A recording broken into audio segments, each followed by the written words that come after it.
Bonjour à toutes, bonjour à tous et bienvenue dans Tech24. C'est la lutte finale chez les GAFAM. D'Uber à Amazon, les plateformes deviennent le haut lieu de la bataille syndicale. Travailleurs de la tech, unissez-vous. Vie privée, inclusion ou encore diversité, des valeurs sine qua non pour les startups européennes. Discussion avec ces entrepreneurs en quête de sens. Mais d'abord, Uber, Google ou Amazon, les plateformes hier synonymes de flexibilité professionnelle, mais dont les collaborateurs réclament aujourd'hui plus de droits au travail. Dernier exemple cinglant avec le géant du e-commerce à Bessemer, 20 000 habitants et 6 000 employés d'Amazon. La petite ville d'Alabama est devenue le bastion de la révolte, récit d'une bataille syndicale historique en plein cœur de l'Amérique. Sur ce site d'Amazon en Alabama, la majorité des salariés ont voté contre le ralliement au syndicat de la distribution, RWDSU. Mais son président ne compte pas en rester là. Notre système est cassé et Amazon en a largement profité. Nous ferons appel à l'Agence fédérale du droit du travail pour demander des comptes à Amazon sur son comportement illégal et choquant pendant la campagne. Le syndicat accuse Amazon d'avoir fait pression sur ses employés. Réunions, affiches, textos. Le géant du e-commerce a mené une campagne intense pour convaincre ses salariés qu'ils bénéficiaient déjà de nombreux avantages sans avoir besoin d'un syndicat, comme le salaire horaire minimum à 15 $ et une couverture santé. Mais les partisans d'une syndicalisation comptaient sur ce vote pour améliorer leurs conditions de travail, souvent difficiles. 11 hours a day, only 2 breaks. Wrists be aching, legs be sore, hands be cramping up. La mobilisation pour une syndicalisation de ce site d'Amazon a dépassé les frontières de l'Alabama.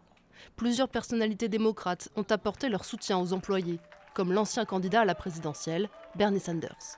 And I think everybody here should know that in Europe, Amazon deals with unions. And if they can deal with unions in Europe, they sure as hell can deal with unions in the United States of America.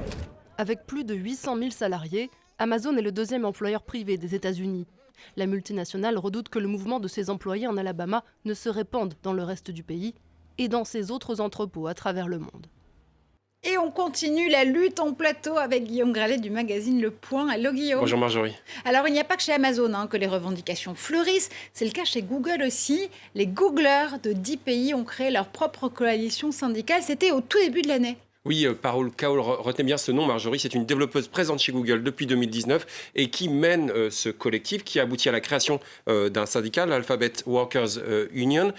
Il ne compte que 800 membres, j'ai envie de dire, c'est seulement un salarié de Google sur 100, mais il y a un message qui est très fort et qui a été motivé notamment par le départ d'une chercheuse en intelligence artificielle de Google qui s'appelle Timnit Gebru. Elle travaillait sur les rapports entre l'éthique et l'intelligence artificielle et dans un mémo interne, eh bien, elle a regretté qu'une partie des salariés soit réduite au silence, notamment les voix marginalisées. Alors ce départ a fait beaucoup de bruit en interne et il y a d'autres messages que veut porter ce syndicat, notamment l'interdiction de vendre des armes à des pays répressif ou encore la lutte contre le harcèlement sexuel. Alors chez Uber, c'est une autre bataille qui se joue, celle entre la flexibilité de l'auto-entreprise et la sécurité du salariat. La grogne qui couvait depuis plusieurs années a commencé à porter ses fruits. Oui, et ce sont notamment les 70 000 chauffeurs américains qui, depuis le 17 mars, ont des nouveaux droits, tout comme en Grande-Bretagne, où les chauffeurs ont le statut de workers. Vous savez, c'est un statut intermédiaire entre celui d'indépendant et de salarié. Ils ont notamment droit à un salaire minimum, des congés payés ou encore un plan d'épargne retraite. Alain Griset, le ministre des PME en France, lui-même ancien chauffeur et ancien entrepreneur, il avait créé son entreprise de taxi, a trouvé que c'était plutôt une bonne idée, donc ça va sans doute être étendu à la France. Et on reste en France justement, puisque là aussi, les travailleurs de la tech ont des revendications. Oui, il y a un collectif très intéressant à suivre qui s'appelle On est là. .tech et qui est présent sur GitHub, sur Mastodon et qui a fait un constat. Eh bien, le constat, c'est bien sûr, il faut encourager l'automatisation des tâches un petit peu ingrates et répétitives. Ça bénéficie à tout le monde, mais justement, ça ne doit pas bénéficier financièrement à une petite poignée d'individus, mais ça doit bénéficier davantage aux salariés. Il y a une autre initiative très intéressante qui s'appelle letiol.coop et qui là veut mêler l'esprit coopératif et puis l'innovation numérique, mais également sociale. Alors on le voit, les travailleurs, mais aussi les entrepreneurs et entrepreneuses de la tech en France et en Europe veulent aussi s'emparer de ces questions, notamment des questions de souveraineté. Ils rêvent d'une autre tech. Oui, et on le voit dans l'initiative de l'entrepreneur Ty Chris, qui, l'ancien champion du monde de roller, eh bien, qui a créé, ce n'est pas sa première entreprise, Album. C'est une application de partage de photos qui, effectivement, veut davantage respecter la vie privée des utilisateurs. Oui, Ty Chris qui veut absolument montrer qu'un réseau social européen, eh bien, c'est possible à la barbe des GAFA. Allez, un rêve d'une autre tech également nourri par 5 cofondateurs réunis à Berlin. Ils ont mis au point Dive, c'est le LinkedIn de l'audio, une alternative au réseau du moment Clubhouse qui mise sur le monde de l'entreprise et le partage du savoir. Direction Berlin, nous, pour en savoir plus avec Luca Consoli. Bonjour. Bonjour Marjorie. Bonjour Guillaume. Bonjour. Et vous insistez sur l'inclusion et la diversité comme moteur de Dive. C'est important de défendre des valeurs quand on crée une start-up aujourd'hui. Bien sûr que c'est important. C'est ce qui nous rassemble en tant qu'équipe. C'est ce qui nous permet de rester concentrés sur les bonnes priorités. Et quand vous travaillez pour ce en quoi vous croyez, ça vous donne de la force de déjouer les revers de la création de start-up. La diversité et l'inclusion, ce sont des priorités pour nous. C'est notre référence en matière de développement de produits ou de marché, et même de création de contenu. Parce que c'est notre mission de créer un espace où les gens se sentent non seulement les bienvenus, mais aussi où on peut embrasser nos différences, où nous apprécions et mettons en valeur les points de vue de nos utilisateurs. Lucas, vous promettez de respecter la vie privée de vos utilisateurs. Comment pouvez-vous gagner de l'argent sans revendre leurs données? Je me fais le porte-parole de l'équipe en disant que nous sommes heureux d'être des Européens et d'être dans une partie du monde qui protège nos données et notre vie privée. Ce qui ne nous avantage pas par rapport à la concurrence. Mais nous croyons à cette approche de long terme, plus durable. Aujourd'hui, on est sur un modèle gratuit, accessible sur invitation. Si vous nous regardez, vous pouvez utiliser le code TECH24 pour rejoindre la plateforme. Mais nous allons dépasser ce modèle pour créer des revenus. On va rester sur un modèle freemium et des contrats sur abonnement pour les entreprises. Ce qui va nous donner l'indépendance nécessaire pour ne pas avoir à exploiter les données de nos utilisateurs. On possède aussi notre propre technologie au lieu de dépendre d'un prestataire de services. Cela nous permet d'abaisser nos coûts et de contrôler les données de nos utilisateurs. Vous vous dites prêt à embarquer l'Europe avec une plateforme qui veut créer de la valeur pour ses utilisateurs, mais est-ce que vous pouvez aussi créer de la valeur pour vos collaborateurs ? Chaque membre de l'équipe est déterminant pour le succès de la start-up. Et nous voulons partager ce succès avec eux. On a bâti une équipe talentueuse et qui incarne la diversité. Nous sommes très fiers d'eux et nous allons tous réussir ensemble.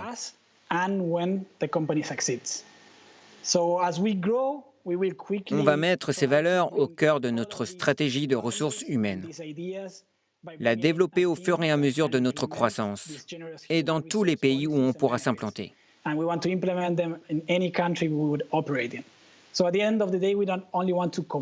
ne veut pas uniquement respecter le droit du travail et les bonnes pratiques de chaque pays, mais aussi être vu comme un des meilleurs endroits pour travailler et donner une voix à tous les employés du monde.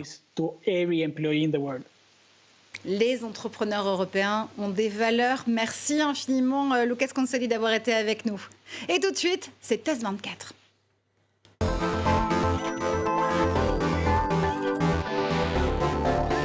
Surveiller les data centers comme la prunelle de leurs yeux, c'est le nouveau leitmotiv des hébergeurs et des opérateurs cloud.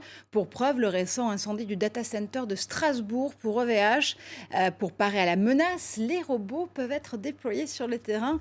Et c'est le cas d'un certain Captain DC. Un certain Captain DC qu'on doit à la société Ubicom, qui, ironie du sort, en réalité, est née également à Roubaix. Vous savez, c'est la maison mère d'OVH qui, le 10 mars, vous en parliez Marjorie, a subi cet incendie d'incendie géants dans les data centers qui a montré à quel point ces entrepôts de stockage de données sont clés pour notre économie. Alors, Captain DC, c'est un peu le bon copain qu'on aimerait avoir parce qu'il ne fait qu'1,30 m, mais il est truffé de capteurs, des capteurs à ultrasons, jour, nuit, thermiques, volumétriques même et hygrométriques. Il est même doté d'un écran dans son dos. On va faire un petit tour pour le voir. Et ce qui est assez intéressant, c'est qu'il est même doté de roues odométriques, c'est-à-dire qu'on va pouvoir savoir en permanence où il se situe dans le data center. Vous allez pouvoir contrôler tout ça à distance et il résiste à une température jusqu'à 50 degrés et faire intervenir effectivement des pompiers si c'est nécessaire. À l'avenir, on pourrait même l'imaginer doté d'une lampe à incendie pour calmer les incendies les plus fous. Donc si je résume, c'est un super surveillant bourré de technologies et de capteurs.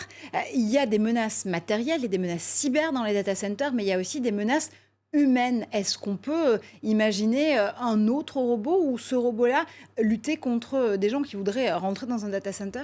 Eh ben, ça peut être complémentaire. Ce qui est assez bien fichu avec Captain DC, c'est qu'il peut fonctionner 24 heures sur 24 et lorsqu'il a fini son service, si j'ose dire, quand même 8 heures d'autonomie, il va retourner à son endroit, son port d'attache pour se recharger tout seul. Donc c'est vraiment une des situations, une des solutions vraiment très intéressantes. Alors il y a des concurrents, il y a notamment l'américain Knightscope, vous savez, qu'on connaissait bien, qu'on a vu et qui a mis au point un robot, le K5. Knightscope, tout comme Fanbot qui lui vient de Chine avec Cheetah Mobile, vont surtout surveiller des parkings, comme on le voit ici. Ils sont déjà opérationnels. Et il faut suivre également Bionic Hives, qui vient d'Israël, et Bionic Hives est spécialisé dans la surveillance des entrepôts. Les chevaliers, si je comprends bien, et les capitaines de la surveillance. Merci infiniment, Guillaume, de nous avoir donné toutes ces infos. Vous l'avez compris, c'est la fin de cette émission. Merci à vous de nous avoir suivis. On se retrouve comme toutes les semaines sur tous les réseaux sociaux avec le hashtag TAC24 à la fin de vos messages. À très vite.